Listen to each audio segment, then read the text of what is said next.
Should I go over it now, or do you guys need a bit more time?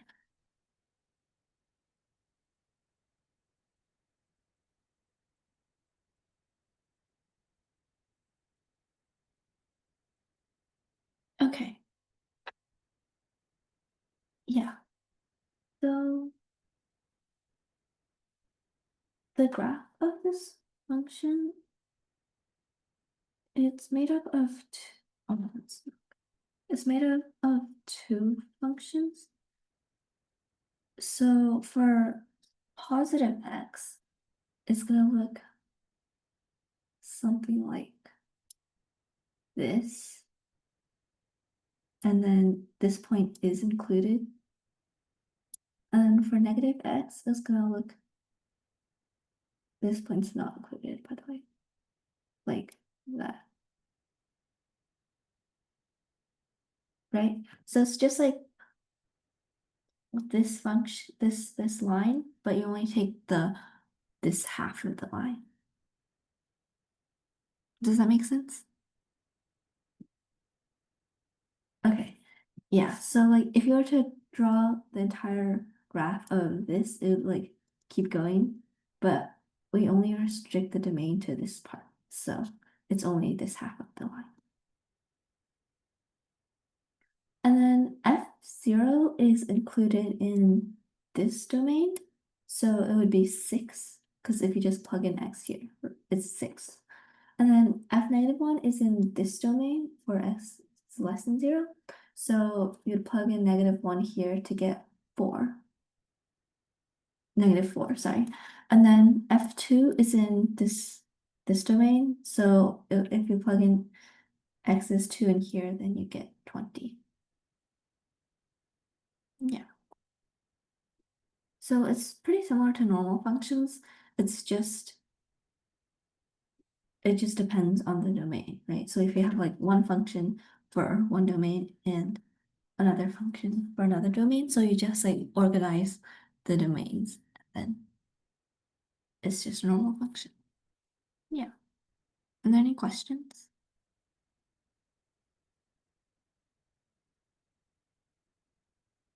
Okay. Did anyone make their own piecewise function and they'd like to share?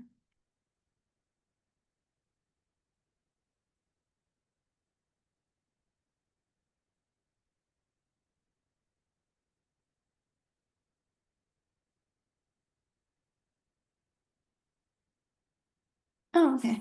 If not, that's fine. We can continue.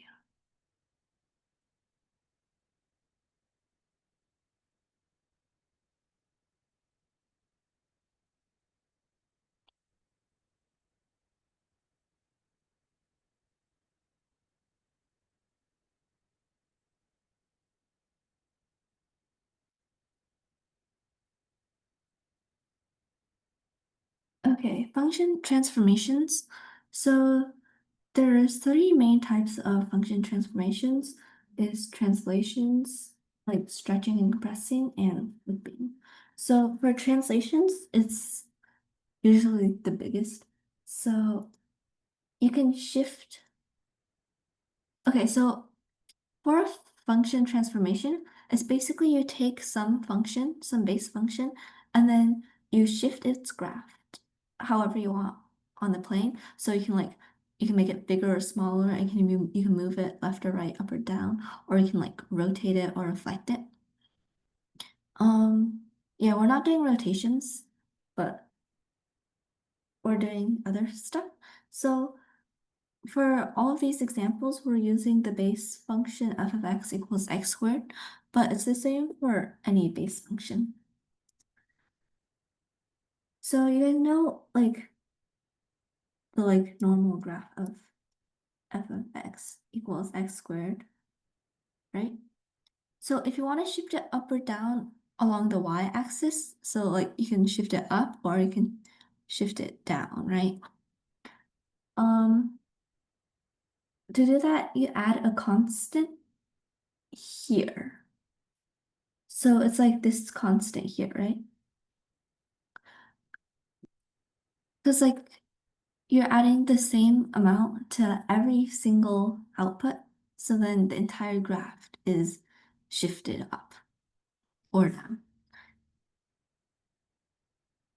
Like, for example, if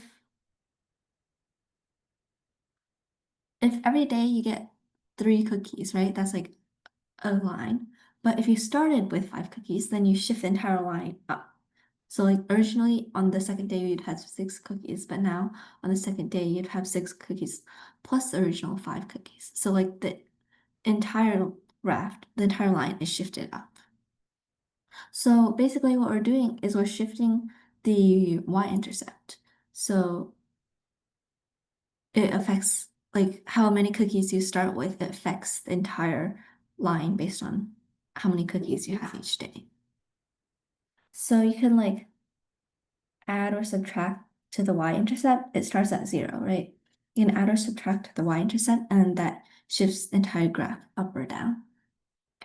And then, yeah, it doesn't matter that the fx equals x squared is symmetric about the y-axis. So even if you have a graph like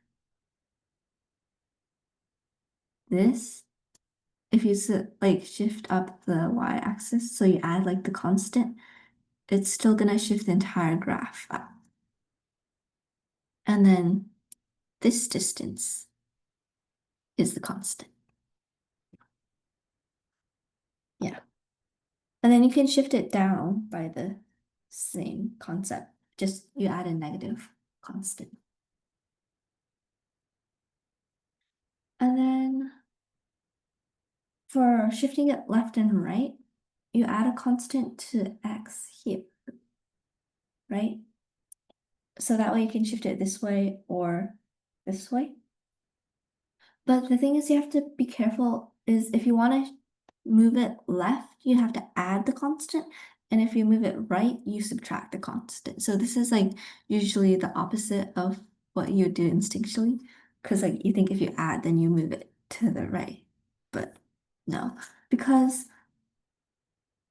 if you add a C, so this thing, this entire sum stays the same. So if you add a C, then you decrease the X to get the same result, right? So yeah, so like for example, if you had a function that said you had to be like 25 years old to get this inheritance, if you add a C here, so if originally this is 25, but you add a C if you like plus 4, then you'd be 21 to get the inheritance. So this would decrease. So yeah, so basically for the same output, like here and here, if you add a C, then the X needed to reach the output is decreased. So it's moved to the left. Yeah. Does that make sense? Okay. Yeah, if you guys have questions anytime, you can just ask.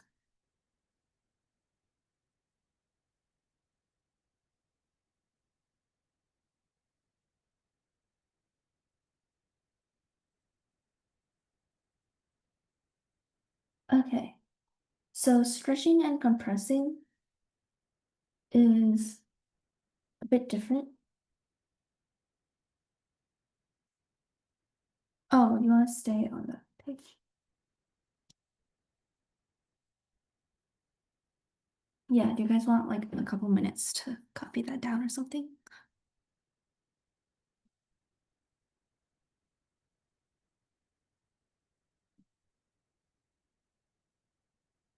Yeah.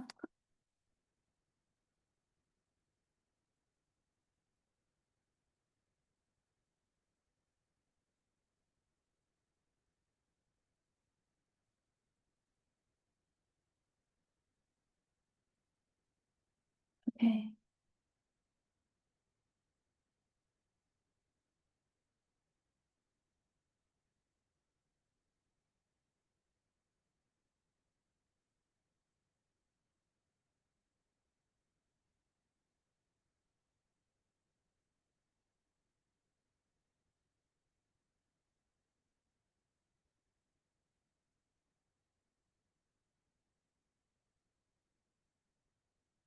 Okay, yeah, should I move on now? Okay, so for stretching and compressing, it's a bit different. So it's like you're stretching the entire function, like, or you're like squeezing it. So you can stretch and compress in like both the x and y directions. So for the for the y direction, we can do that first. If you have like the original parabola, and then you can like think of it as pushing down on the entire parabola, right?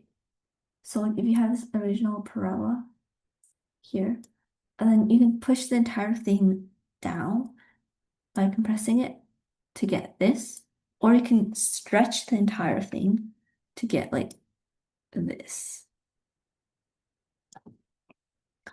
So you do that by multiplying by a constant in front of the entire function.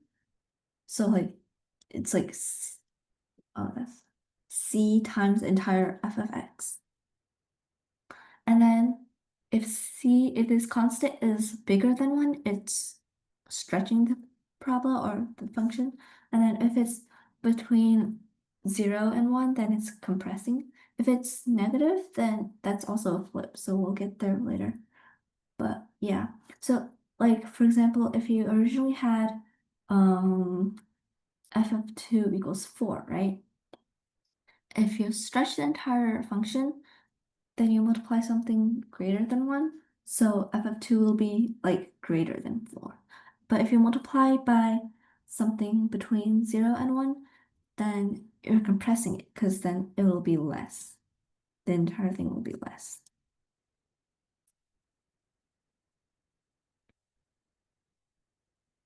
Um,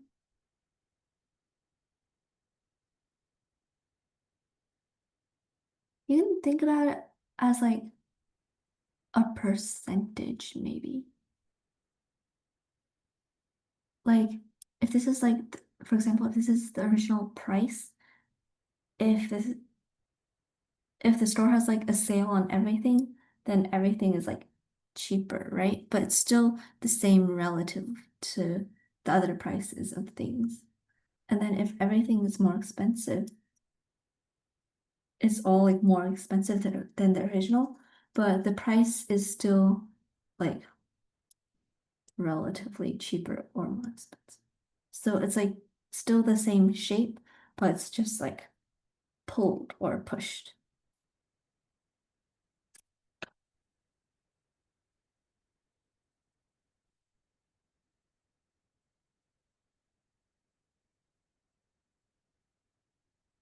And then for the X direction, it's pretty similar. You can like push this in or pull this out.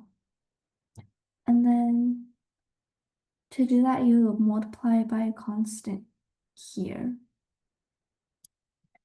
So you multiply X by the constant. But for X, it's the opposite. If C is greater than 1, it's a compression. And then if it's between 0 and 1, it's a stretch. So again, it's the opposite of what you would think. This is because, for example, here, to get the same output, if C is greater than 1, so if C is greater than 1, then X has to be less than what it was before. And it's the opposite, right? So, for example, if you originally had f of 2 equals 4, so here, if c is um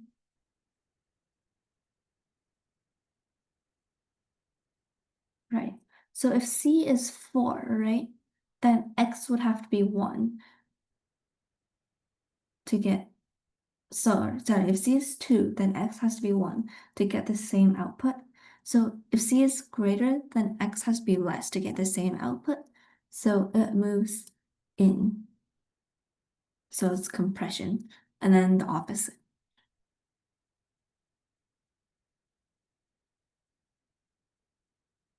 Yeah. And then if it was the other way, it would be like wider, like that.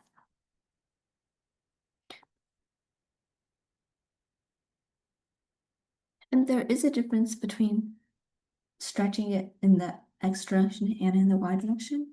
For the parabola, it might not look that different, but it is different. Yeah.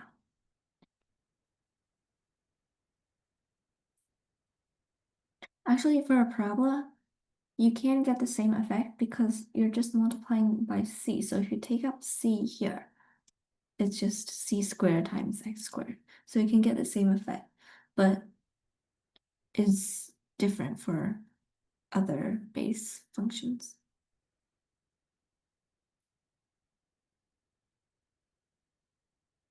Yeah. Are there any questions about stretching?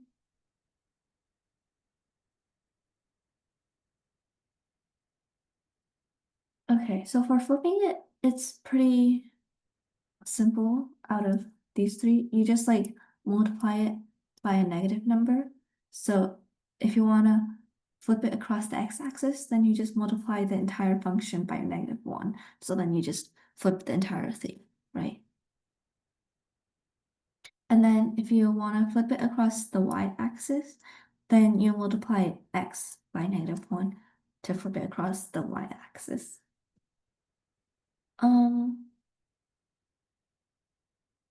Yeah. And then, so the thing is here, for example, if C is less than 1, is less than 0, then it's a combination of a stretch and a flip. So for example, if C is -2, then you would first do well, it doesn't matter what order you do them in, actually, but usually you'd first do the flip and then you do the stretch. So it's -1 times 2, so it's two separate things.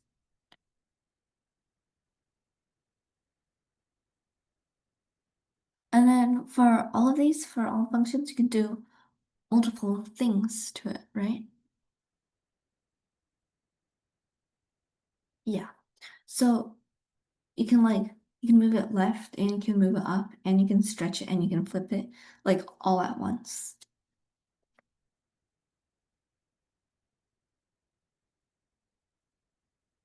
Yeah. Does that make sense? Okay. So I have a table for you guys on the next slide. So this is like pretty much all you guys have. Oh, might have cut off a bit, but yeah. This is like all the transformations you guys will reach probably. And then for a given f of x, this is all you can do to it. And you can do all four of these at once. Yeah. And then I'll give you guys like 10 or so minutes to do the problems. So these are like separate, and then you can also try to do all of them together if you know how. Yeah. And then you guys can just like send your answers to me in the chat if you're done.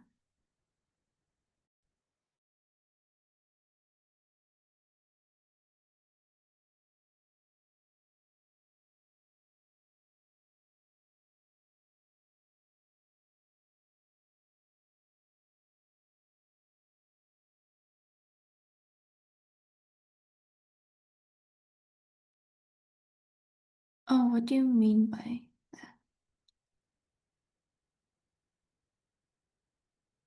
Like stretching it and compressing it?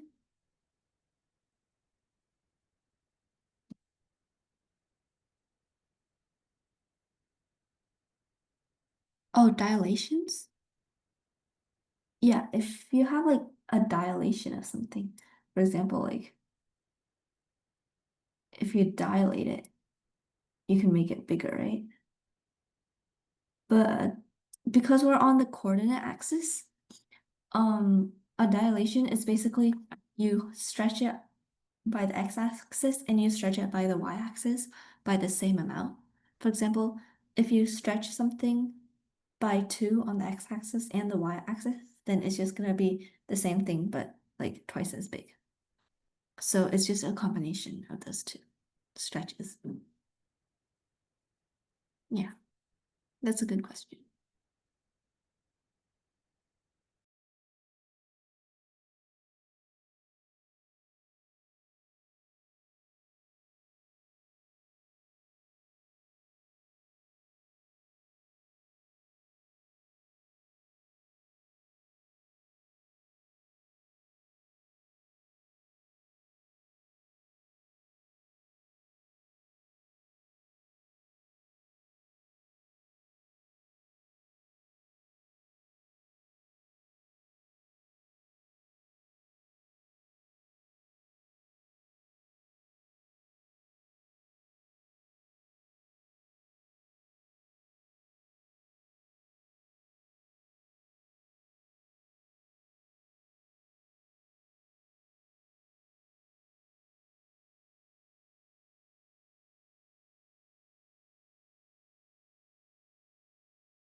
Do you guys need a bit more time or should I go over it now?